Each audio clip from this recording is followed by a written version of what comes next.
नमस्कार दोस्तों, आज स्वागत है हमारे समय के ज्ञान पर। तो आज की इस वीडियो में बहुत ही ज्यादा खास जानकारी के बारे में आपको बताएंगे, तो वीडियो बीच में नहीं छोड़े, सारी वीडियो ध्यान से देखें, तभी यह जानकारी आपके पले पड़े गई है। हम अपने हर वीडियो में बड़ी ही ज्यादा खास जानकारी आपको बताते हैं जो कि कोई भी अपने चैनल में नहीं बताता है, इसलिए सभी जानकारी को सुन करें जिससे आप भी समझ पाए कि सबसे ज्यादा बुद्धिमान बच्चा किस महीने में पैदा हुआ होता है। और हाँ, वीडियो में आगे बढ़ाने से पहले अगर आपने हमारे चैनल सब्सक्राइब नहीं किया है तो अभी कर ले।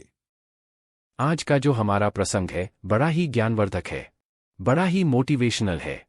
दोस्तों, आज के इस वीडियो में आप जानेंगे कि सबसे ज्यादा बुद्धिमान बच्चा कौन से महीने में पैदा होता है। यदि इस बात को आज आप समझ गए तो आपका जीवन सफल हो सकता है, आपके बच्चों का भविष्य सफल हो सकता है। और दोस्तों, इस बात को हर व्यक्ति को समझना चाहिए ताकि उनको यह मालूम हो कि कौन से महीने में जन्मा हुआ बच्चा सबसे ज्यादा बुद्धिमान होता है। तो आइए शुरू करते हैं। सबसे ज्यादा बुद्धिमान बच्चा किस महीने में पैदा हुआ होता है? दोस्तों, क्या आप जानते हैं कि सबसे ज्यादा बुद्धिमान बच्चा कौन से महीने में पैदा होता है? यदि ज्योतिष शास्त्र की माने तो जन्म का समय व्यक्ति के बारे में बहुत कुछ बताता है। जन्म कुंडली को जन्म की तारीख और समय से ही बनाया जाता है। ज्योतिष शास्त्र में इसे कुंडली को देखकर व्यक्ति के अच्छे बुरे कर्म, उसका भूत, भविष्य और वर्तमान के बारे में बताया गया है। इसीलिए यह सब बताना ज्योतिष शास्त्र के लिए आम सी बात है कि कौन से महीने में जन्मे बच्चे सबसे ज्यादा बुद्धिमान होते हैं या सबसे ज्यादा अधिक बुद्धिमान होते हैं। दोस्तों, इस बात को तो आप अच्छी तरीके से जानते होंगे कि हमें अपने कर्म के अनुसार ही फल प्राप्त होता है। यदि कोई व्यक्ति अच्छे कर्म करता है तो उससे अच्छे फल प्राप्त होते हैं, अगर वहीं पर कोई बुरे कर्म करता है तो उसे बुरे फल प्राप्त होते हैं। और साथ ही अच्छे और बुरे कर्म हमारे पिछले जन्मों से भी आते हैं। दोस्तों, अक्सर आपने ऐसा देखा होगा कि कोई बच्चा बहुत ही बड़े अमीर घर में जन्म लेता है और उस बच्चे का जीवन बहुत ही सुख सुविधाओं से घिरा हुआ होता है। और कई बच्चे ऐसे हालात में भी पैदा होते हैं जिनका घर बहुत ज्यादा गरीब होता है। वह लोग दाने दाने के लिए मोहताज होते हैं, बदन पर कपड़े नहीं होते, सुबह को खाना मिल जाए तो शाम को खाना मिलने की कोई आस नहीं होती। उनका जीवन बड़ा ही दुख भरा होता है। दोस्तों, उस छोटे से बच्चे ने कोई कर्म नहीं की है। फिर यह कैसे संभव है कि एक छोटे से नवजात बच्चे को सब कुछ अच्छा सा मिल रहा है और एक गरीब घर में पैदा होने वाले बच्चे को पीड़ा में जीवन व्यतीत करना पड़ रहा है? उसका जीवन बड़ा ही दुखदायी है। ऐसा हमारे पूर्व जन्मों के कर्मों के ऊपर निर्धारित होता है। जिस बच्चे ने अमीर घर में जन्म लिया है उसने अपने पूर्व जन्म में कुछ ना कुछ अच्छे कर्म किए होंगे, और जिस बच्चे ने गरीब घर में जन्म लिया है उसने जरूर कोई ना कोई बुरा कर्म किया होगा। दोस्तों, इसी तरीके से व्यक्ति को शरीर और बुद्धि की प्राप्ति होती है, तभी वह लोग अपने शरीर से बड़ी स्वस्थ होते हैं। यह लोग कुछ भी खाने सभी पचा सकते हैं और कभी बीमार नहीं पड़ते। दूसरी तरफ कुछ लोग ऐसे होते हैं जिनका शरीर कभी नहीं स्वस्थ नहीं रहता है और समय समय पर दवाइयां लेते रहते हैं, गोलियां खाते रहते हैं और हर समय बीमार पड़े रहते हैं। दोस्तों, यह सब कर्मों के आधार पर निर्धारित होता है। जिन लोगों बहुत ज्यादा दान पुण्य किए होते हैं उन्हें स्वस्थ शरीर प्रदान होता है। वहीं पर जो लोग पाप करते हैं उन लोगों को दुख पीड़ा वाला शरीर प्राप्त होता है। वह हर समय किसी न किसी बीमारी को लेकर बीमार पड़े रहते हैं और बीमार पड़े रहने से वे लोग अपने बुरे कर्मों का फल भोगते हैं। इसी तरीके से जिन व्यक्ति ने पुण्य किए होते हैं उन्हें अच्छी बुद्धि प्राप्त होती है जिसे इस्तेमाल करके जीवन की उपलब्धियां प्राप्त कर सकते हैं और सुखपूर्वक अपना जीवन व्यतीत करते हैं। वहीं पर जो लोग पाप कर्म किए हुए हैं उन्हें मंद बुद्धि प्राप्त होती है, जिनके चलते वह लोग कभी भी सफल नहीं हो पाते, हमेशा अपमान का सामना करना पड़ता है। अब हम आपको बताते हैं कि कौन से महीने में जन्मे बच्चे सबसे ज्यादा बुद्धिमान होते हैं। जनवरी और फरवरी के महीने में जन्मे हुए बच्चे बहुत ही ज्यादा बुद्धिमान होते। जनवरी फरवरी में जन्मा बच्चा क्या होता है? जनवरी फरवरी में जन्मे बच्चे यह अपने आप पर विश्वास रखते हैं, अपने आप पर यकीन रखते हैं और बचपन से ही अपने जीवन की डोर अपने हाथ में थाम लेते हैं। यह स्वयं के मालिक होते हैं और अपने जीवन में नई नई बुलंदियों को हासिल करते रहते हैं। ऐसे बच्चे के माता पिता बड़े ही भाग्यशाली होते हैं, क्योंकि ऐसे बच्चे अपने माता पिता का नाम रोशन करते रहते हैं। मार्च से अप्रैल में जन्मा बच्चा क्या होता है? दोस्तों, मार्च और अप्रैल में जन्मे हुए बच्चे बड़े ही क्रोधी स्वभाव के होते हैं। यह बच्चे बात बात पर गुस्सा करते हैं, बात बात पर नाराज हो जाते हैं, अपने आप को सर्वश्रेष्ठ सिद्ध करने की कोशिश में लगे रहते हैं, अपनी गलती को सुधारने के लिए किसी का नुकसान करने में पीछे नहीं रहते और इसके साथ ही ऐसे लोग बहुत ज्यादा शक्तिशाली भी होते हैं। यह लोग अपने कैरियर को बनाने के लिए अन्याय का सहारा लेते हैं और इन्हें इस बात को लेकर जरा भी अफसोस नहीं होता। मई से जून में जन्मे बच्चे का स्वभाव कैसा होता है? इसके बाद मई और जून में जन्मे हुए बच्चे बहुत ही ज्यादा भाग्यशाली होते हैं। मई और जून में जन्मे बच्चों का दिल बड़ा ही साफ होता है, साथ ही साथ दूसरे लोगों की सहायता करने की कोशिश करते हैं, लेकिन इनका भाग इनका साथ नहीं देता। यह सब लोगों के द्वारा किए गए धोखे का शिकार बन जाते हैं और व्यापार के मामले में इन्हें भारी नुकसान का सामना करना पड़ता है। यह बच्चे अपना भविष्य स्वयं ही निश्चित करते हैं, चाहे इसके लिए इन्हें धर्म के मार्ग पर चलना पड़े या फिर अधर्म के मार्ग पर। दोस्तों, जुलाई और अगस्त के महीने में जन्मे हुए बच्चे बड़े ही दयालु प्रवृत्ति के होते हैं। यह बहुत ही भाग्यशाली और सरल स्वभाव की होती है। यह दूसरों की सहायता करते हैं और अपने माता पिता की सेवा करने से कभी भी पीछे नहीं हटते। इस महीने में जन्मे हुए बच्चे दूसरों लोगों की महान बनने का प्रयास करते हैं और अक्सर इन्हें सफलता भी प्राप्त होती है। सितंबर और अक्टूबर में जन्मे बच्चे का स्वभाव कैसा होता है? दोस्तों, सितंबर और अक्टूबर में जन्मे हुए बच्चे बड़े भाग्यशाली होते हैं। ईश्वर पर भरोसा रखने वाले होते हैं, ईश्वर की भक्ति पर बड़ा ही विश्वास रखते हैं, ईश्वर की भक्ति करने में बहुत ही ज्यादा समय लगाते हैं और अपना भाग्य बनाने के कभी किसी प्रकार का कोई छल कपट का सहारा नहीं लेते। यह हमेशा धर्म के कार्य पर चलते हैं और अपने परिवार को सक्षम बनाने में हमेशा सफल रहते। इन लोगों के जीवन में बहुत सारी कठिनाई आती हैं और अपने परिवार का ख्याल रखने में सक्षम होते हैं। इन लोगों के जीवन में बहुत सारी कठिनाइयां आती रहती हैं, लेकिन ईश्वर की कृपा इन लोगों पर हमेशा बनी रहती है। यह लोग बहुत ज्यादा बुद्धिमान होते हैं। नवंबर और दिसंबर में जन्मे बच्चे का स्वभाव कैसा होता है?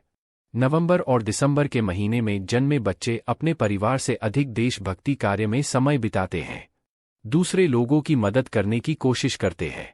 इनके जीवन में एक ना एक समस्याएं आती रहती है, लेकिन दूसरों की मदद करने की कोशिश और अपने स्वभाव के कारण फंस जाते हैं। ये लोग पूरी जी जान से अपने माता पिता की सेवा करते हैं। इन खूबियों के साथ पैदा होते हैं। मार्च में होने वाले बच्चे पेरेंट्स को होता है घमंड। हिंदू पंचांग के अनुसार अधिक मास एक ऐसा माह है जिसे पुरुषोत्तम मास और मलमास के नाम से भी जाना जाता है। यह 12 महीनों के अलावा एक अतिरिक्त महीना है जिसे सौर वर्ष के साथ संरेखित करने के लिए हिंदू कैलेंडर में डाला जाता है। ज्योतिष की माने तो ऐसा इसलिए होता है क्योंकि चंद्र वर्ष सौर वर्ष से लगभग 11 दिन छोटा होता है।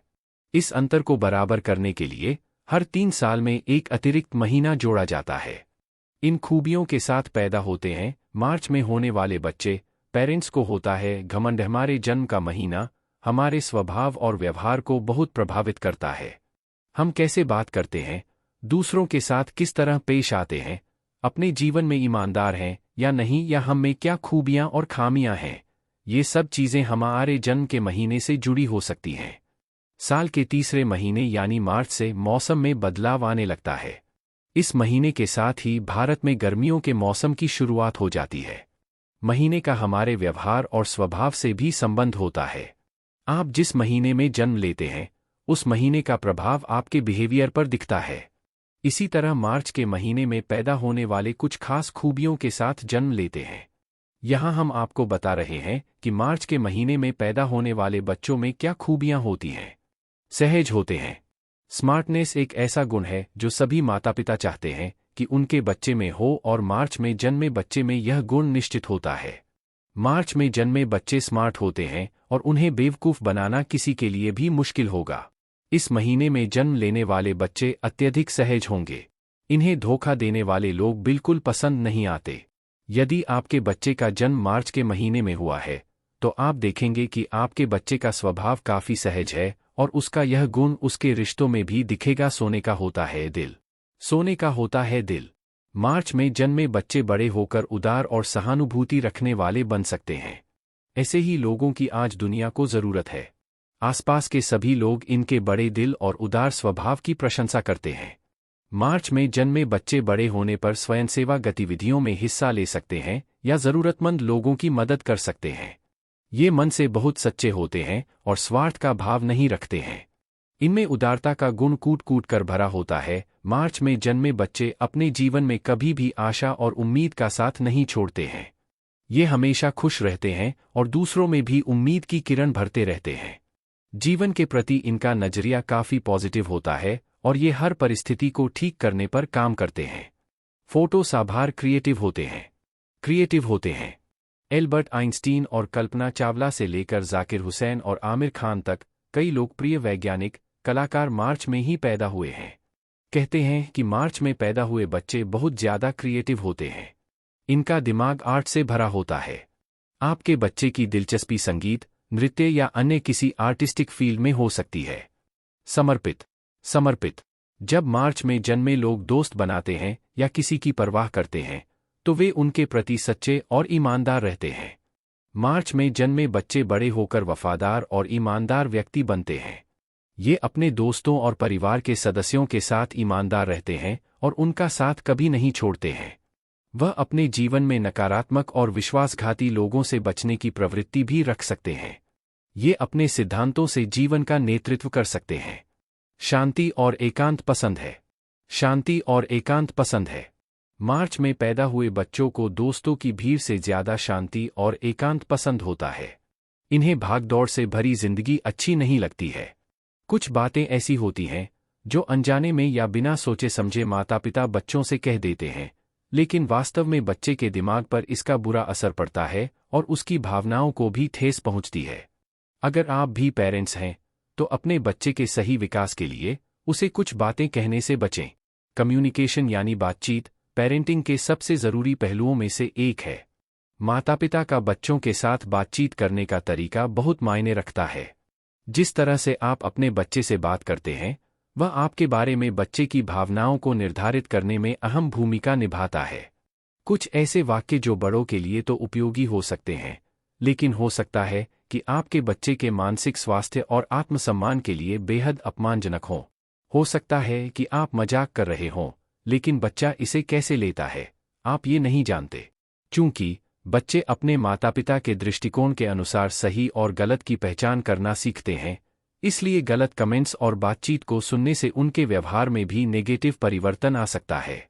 इससे पहले कि उनके मन में आपके प्रति कुछ गलत भावना आए या फिर कुछ बातों की तरफ उनका दृष्टिकोण बदल जाए, आपको ऐसे शब्दों या वाक्यों को उनके सामने कहने से बचना होगा। हम यहाँ आपको ऐसी 5 बातों के बारे में बता रहे हैं जिसे बच्चे के साथ बातचीत करते समय टाला जाना चाहिए। निकनेम से बुलाना। पेरेंट्स कई बार बच्चे को कुछ क्यूट और फनी नाम दे देते हैं। उन्हें छोटे से लेकर बड़े होने तक इसी नाम से बुलाते हैं। इनमें से कुछ नाम तो प्यारे हो सकते हैं, लेकिन कुछ ऐसे होते हैं जिन्हें बड़े होकर बच्चे सुनना पसंद नहीं करते। अगर आपके बच्चे को उसका निकनेम पसंद नहीं है तो उसे निकनेम से बुलाना बंद कर दें, क्योंकि आगे चलकर ये उनके आत्मसम्मान पर नकारात्मक प्रभाव डालने के साथ उनकी इमेज को खराब कर सकता है। तुम अजीब हो। प्यार का मतलब है कि आप सामने वाले को वैसे ही स्वीकार कर रहे हैं जैसा वो है। आपके बच्चे को हमेशा यह बताना कि वह अजीब और परेशान है उनके भीतर एक डर पैदा करेगा। इस तरह की बातें कुछ बच्चों के आत्मसम्मान और आत्मविश्वास को प्रभावित कर सकती हैं। शब्दों और वाक्यों के साथ थोड़ा सॉफ्ट होना बच्चे और उसके साथ आपके संबंधों के लिए बहुत जरूरी है। बच्चे की शक्ल पर कमेंट न करें। स्कूल या फिर खेल के मैदान में आपका बच्चा दोस्तों और उन लोगों से मिलता है जो उसकी शक्ल पर कमेंट कर सकते हैं। इस तरह के कमेंट के चलते बच्चे अपनी खामियों पर गौर करने लगते हैं। माता पिता होने के नाते घर पर ऐसा माहौल बनाने से बचें और घर को एक ऐसी सुरक्षित जगह बनाएं जहां उसकी कमियों को प्राथमिकता नहीं दी जाती, बल्कि इन्हें स्वीकार किया जाता है। बच्चे की शक्ल सूरत का मजाक उड़ाना या कमेंट करना असुरक्षा के विकास को जन्म दे सकता है। हम इस लायक नहीं हैं। बच्चों को किसी चीज के लिए मना करने या कहना कि हम अभी इसे खरीदने में समर्थ या लायक नहीं है, उन्हें बहुत बुरा फील करवा सकता है। इसकी बजाय आप उन्हें दिखाएं कि आपका फाइनेंस पर कंट्रोल है। उदाहरण के लिए आप उससे कह सकते हैं कि मेरा सपना एक दिन हमारे लिए बड़ा घर खरीदना है, लेकिन हमारे पास अभी वित्तीय साधन नहीं है, इसलिए हम इसके लिए बचत करने की सोच रहे हैं, और तुम भी इसमें हमारी मदद करो। तुम मुझे पागल कर दोगे। तुम मुझे पागल कर दोगे। हम में से कई पेरेंट्स बच्चों से परेशान होकर यही बात कहते हैं कि तुमने तो मुझे पागल कर दिया है। बार बार बच्चों के सामने इस बात को दोहराने से एक समय बाद वह खुद को दोषी मानने लग सकता है। कुछ बच्चों को खुद से नफरत होने लगती है। यकीनन यह अच्छा संकेत नहीं है। बच्चों पर गुस्सा निकालने की बजाय आप उन्हें समझाएं कि उनका व्यवहार कैसे दूसरों को प्रभावित कर सकता है। इससे उन्हें बुरा भी नहीं लगेगा और वह अन्य लोगों की भावनाओं की कद्र करना भी सीख जाएंगे।